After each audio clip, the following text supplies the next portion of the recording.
नमस्कार मित्रांनो, दिव्यांग बांधवांसाठी अतिशय महत्त्वाचे अपडेट आहे। अनेक दिव्यांग बांधवांचे मागील अनेक महिन्यापासून अनुदान रखडलेले आहे। आता वेगवेगळ्या स्तरातून या ठिकाणी विरोध होत आहे, संताप व्यक्त केला जात आहे, आंदोलनाचा इशारा सुद्धा दिला जात आहे। तर पूर्ण राज्यभरातील दिव्यांग अत्यंत हाल चालू आहे।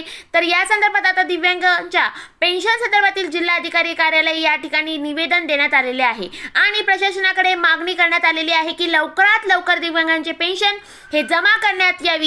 त्या संदर्भात आपण सविस्तर माहिती आजच्या या व्हिडिओमध्ये बघणार आहोत। तरी हा व्हिडिओ शेवटपर्यंत नक्की बघा। दैनिक पोलीस न्यूज मध्ये बातमी आलेली आहे, अहिल्यानगर जिल्ह्यातील दिव्यांगांचे अनुदान रखडले।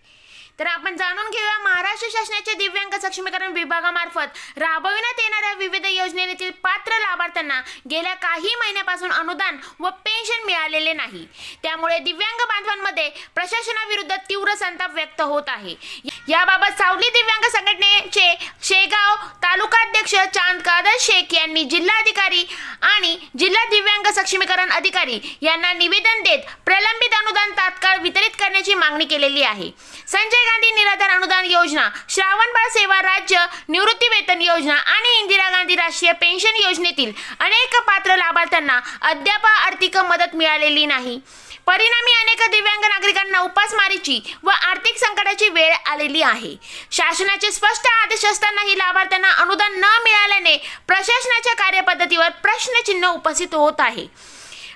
राज्य प्रशासनाच्या दिव्यांग सक्षमीकरण विभागाने 4 मे 2026 रोजी काढलेल्या परिपत्रकानुसार या योजनेची अंमलबजावणी पूर्वीप्रमाणेच जिल्हा अधिकारी व तहसीलदार यांच्या नियंत्रणाखाली सुरू ठेवण्याचे निर्देश दिलेले आहे।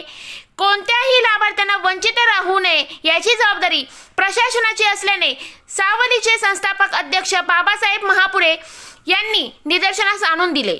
तर दिव्यांग बांधवांना औषध उपचार, शिक्षण, प्रवास व दैनंदिन गरजांसाठी पेन्शनवर अवलंबून राहावे लागत असल्याने प्रलंबित अनुदानाचा त्यांना मोठा फटका बसत असल्याचे सचिव नवनाथ औटी यांनी सांगितले। जिल्ह्यातील सर्व तहसीलदारांना तात्काळ सूचना देऊन प्रलंबित अनुदान वितरित करावे आणि एकही पात्र लाभार्थ्यांना या योजनेपासून वंचित राहावे लागणार नाही याची दक्षता घ्यावी, अशी मागणी निवेदन करण्यात आलेली आहे। तर मित्रांनो, आपण आता या आंदोलनामुळे आता आपण जाणून घेतलेलं आहे। आता जर प्रशासनाने या गंभीर विषयाची दखल घेऊन तातडीने कार्यवाही केली तर दिव्यांगांची उपासमारीची वेळ टळेल। एवढंच नव्हे तर सावली दिव्यांग संघटनेने दिलेल्या या तीव्र इशाऱ्यामुळे रखडलेले अनुदान मार्गी लागून हजारो दिव्यांग बांधवांना आर्थिक दिलासा मिळण्याची शक्यता निर्माण झालेली आहे। हे प्रलंबित असलेले अनुदान आणि पेन्शन लवकरात लवकर पात्र लाभार्थ्यांपर्यंत जमा होतील, त्यांना पेन्शन लवकरात लवकर मिळेल अशी आपण आशा करूया आणि प्रशासनाकडे केलेली ही मागणी लवकरात लवकर पूर्ण होईल अशीच आपण आशा ठेवूया।